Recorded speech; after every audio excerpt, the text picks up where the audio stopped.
Assalamualaikum. Our today's topic is neuromuscular junction. What is neuromuscular junction? एक motor neuron किस तरह muscle membrane या muscle fibre के साथ अपना कनेक्शन बनाता है एक इम्पल्स ट्रांसमिट करने के लिए, उसको हम न्यूरोमस्कुलर जंक्शन कहते हैं।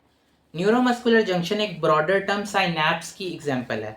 साइनैप्स क्या होता है? किसी भी दो एक्साइटेबल सेल्स के दरमियान के कनेक्शन को हम साइनैप्स कहते हैं। तो आज हमने पढ़ना है न्यूरोमस्कुलर जंक्शन। इधर मैंने एक स्पाइनल कॉर्ड का सेक्शन शो किया है जिससे मोटर न्यूरॉन निकल के जा रहा है मसल की तरफ। ठीक है, मसल में एंटर होने से पहले मोटर न्यूरॉन अपनी टर्मिनल ब्रांचेस देता है। जिधर जिधर वो टर्मिनल ब्रांच जाके मसल में लगनी होती है वहाँ पे वो क्या करती है, मसल में एक डिप्रेशन क्रिएट कर देती है। ठीक है, अब इस एक कनेक्शन को, एक नर्व टर्मिनल और ये मसल के कनेक्शन को हम बड़ा करके देखते हैं और इसी को हम क्या कहते हैं? Neuromuscular junction. ये रेड से मैंने नर्व टर्मिनल शो किया और ये ग्रीन से मैंने मसल फाइबर शो किया। सबसे पहली बात, ये नर्व टर्मिनल और मसल फाइबर के दरमियान के गैप को हम क्या नाम देते हैं? Synaptic cleft. नर्व टर्मिनल और मसल मेम्ब्रेन के दरमियान के गैप को हमने क्या नाम दे दिया? Synaptic cleft. और ये जो नर्व टर्मिनल ने मसल मेम्ब्रेन में ये डिप्रेशन क्रिएट किया, इसको हम क्या कहते हैं? Synaptic gutter. साइनेप्टिक गटर या फिर साइनेप्टिक ट्रोफ, दोनों में से कुछ भी कह लें। ठीक है, इस गैप को कह दिया साइनेप्टिक क्लेफ्ट और ये जो डिप्रेशन है इसको हमने क्या कह दिया? Synaptic gutter. ठीक है, अगली बात कि ये जो साइनेप्टिक गटर है इसके अंदर कुछ फर्दर इन्वेजिनेशंस प्रेजेंट होती हैं इस तरह। इनको हम क्या नाम देते हैं? सब न्यूरल क्लेफ्ट या फिर जंक्शनल क्लेफ्ट। सब न्यूरल क्लेफ्ट या फिर जंक्शनल क्लेफ्ट। ठीक है, अब होता क्या है कि नर्व टर्मिनल में हमारे पास वेजिकल्स में स्टोर्ड पड़ा होता है एसिटाइलकोलिन।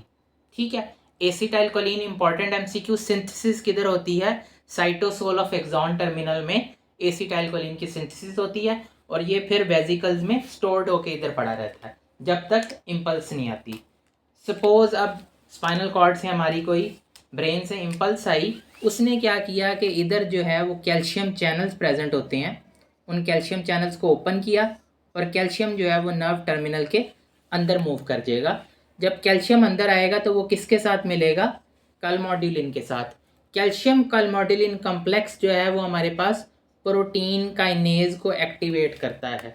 ठीक है, कैल्शियम आया, उस कैल्शियम कलमोडिलिन कम्प्लेक्स बना, उसने प्रोटीन काइनेज को एक्टिवेट किया। प्रोटीन काइनेज क्या करेगा? एक और प्रोटीन है साइनेप्सिन, उसको फॉस्फोराइलेट कर देगा।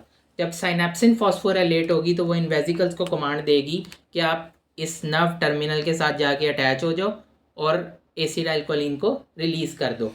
एक टाइम में 125 वेजिकल्स फ्यूज़ करते हैं नर्व टर्मिनल के साथ। होगा किस तरह? ऐसे ये एक वेजिकल इस तरह फ्यूज़ करेगा और एसिटाइलकोलिन जो है वो इधर रिलीज़ हो जाएगा साइनेप्टिक क्लेफ्ट में। अब एसिटाइलकोलिन रिलीज़ हो गया, इसने क्या करना है? इधर सब न्यूरल क्लेफ्ट्स के ऊपर प्रेजेंट होते हैं निकोटिनिक रिसेप्टर्स। कौन से रिसेप्टर्स? Nicotinic receptors. ये एसिटाइलकोलिन क्या करेगा? इन निकोटिनिक रिसेप्टर्स पे आके अटैच हो जाएगा। इंपॉर्टेंट एमसीक्यू कि ये जो निकोटिनिक रिसेप्टर्स हैं ये कौन से चैनल्स हैं? ये लाइगेंड गेटेड चैनल्स हैं। ठीक है, ये वोल्टेज गेटेड नहीं है, ये लाइगेंड गेटेड है। लाइगेंड गेटेड का क्या मतलब है कि लाइगेंड यानी कि एसिटाइलकोलिन ने इनके साथ आके अटैच होना है। जब एसिटाइलकोलिन अटैच होगा तब ये ओपन होंगे और इनके अंदर क्या मूव करेगा? सोडियम। ठीक है, नेक्स्ट बात कि जब सोडियम मूव करेगा तो इधर क्या जनरेट होगा? पोटेंशियल। उस पोटेंशियल को हम कहते हैं एंड प्लेट पोटेंशियल। क्यों कहते हैं? कि जो मसल मेम्ब्रेन है ना, इसको हम कह देते हैं एंड प्लेट, और जो इस पे सोडियम मूव करने से पोटेंशियल जनरेट होगा उसको हम कहते हैं एंड प्लेट पोटेंशियल। अब एंड प्लेट पोटेंशियल का काम क्या है? सिर्फ और सिर्फ थ्रेश होल्ड तक पोटेंशियल को लेके जाना। ठीक है, यानी कि लाइगेंड गेटेड चैनल्स ओपन हुए, उनकी वजह से एंड प्लेट पोटेंशियल जनरेट हुआ और उसने क्या करना है? सिर्फ पोटेंशियल को थ्रेश होल्ड तक लेके जाना है। उसके बाद क्या होगा कि नियर बाय मसल मेम्ब्रेन पे सोडियम चैनल्स प्रेजेंट हैं और ये अब कौन से सोडियम चैनल्स हैं? Voltage gated sodium channels. ये ओपन होंगे और इनकी वजह से सोडियम अंदर मूव करेगा और क्या जनरेट हो जाएगा? एक्शन पोटेंशियल, जो कि हमें रिक्वायर्ड था। ठीक है, एक दफ़ा ओवरव्यू ले लें किस तरह होगा न्यूरोमस्कुलर जंक्शन में ट्रांसमिट किस तरह इम्पल्स होती है। सबसे पहले इम्पल्स आएगी, इम्पल्स की वजह से कैल्शियम चैनल्स ओपन होंगे, कैल्शियम अंदर आएगा, कैल्शियम कॉलमोड्यूलिन कॉम्प्लेक्स वो प्रोटीन काइनेज को एक्टिवेट करेगा, प्रोटीन काइनेज साइनेप्सिन को फॉस्फोराइलेट करेगी, जिसकी वजह से एसिटाइलकोलिन साइनेप्टिक क्लेफ्ट में रिलीज हो जाएगा। साइनेप्टिक क्लेफ्ट में जो एसिटाइलकोलिन रिलीज हुआ वो क्या करेगा, लाइगेंड गेटेड निकोटिनिक रिसेप्टर्स पे जाके लगेगा, जिनकी वजह से सोडियम अंदर मूव करेगा और क्या जनरेट होगा, ईपीपी या फिर end plate potential. End plate potential जब थ्रेश होल्ड तक पहुंच जाएगा तो voltage gated sodium channels open होंगे, जिनकी वजह से सोडियम अंदर मूव करेगा, डीपोलराइजेशन होगी और एक्शन पोटेंशियल जनरेट हो जाएगा।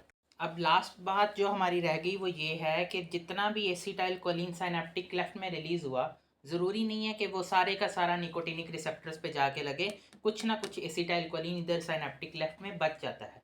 जो साइनेप्टिक क्लेफ्ट में एसिटाइलकोलिन बच जाता है उसका क्या होगा कि इधर साइनेप्टिक क्लेफ्ट में हमारे पास रेटिकुलर फाइबर्स की एक लेयर होती है जिसको हम क्या कहते हैं, बेजल लैमिना। ठीक है, बेजल लैमिना के साथ अटैच होता है एक एंजाइम जिसका नाम है एसिटाइलकोलिनेस्ट्रेज। ठीक है, एसिटाइलकोलिनेस्ट्रेज क्या करता है, जो एसिटाइलकोलिन इधर बच जाता है उसको दो पार्ट्स में ब्रेक डाउन कर देता है। किस किस पार्ट में, एक एसीटेट और एक कोलिन। तो जो कोलिन इधर बनता है वो क्या होता है, दोबारा से कोलिन रिसेप्टर्स के थ्रू नर्व टर्मिनल में दोबारा मूव कर जाता है। दोबारा मूव करता है कोलिन अंदर, अंदर जाकर कंबाइन करता है एसिटाइल को ए के साथ और फिर से सिंथेसाइज हो जाता है एसिटाइलकोलिन। एसिटाइलकोलिन जो बच गया उसको किसने तोड़ा, एसिटाइलकोलिनेस्ट्रेज ने, एसीटेट और कोलिन में। कोलिन दोबारा अपटेक हुआ, कोलिन अंदर जाके एसिटाइल को ए के साथ मिला और एसिटाइलकोलिन दोबारा सिंथेसाइज हो गया। This was all about neuromuscular junction. Hope so आप सबको समझ आ गया होगा। Thank you so much.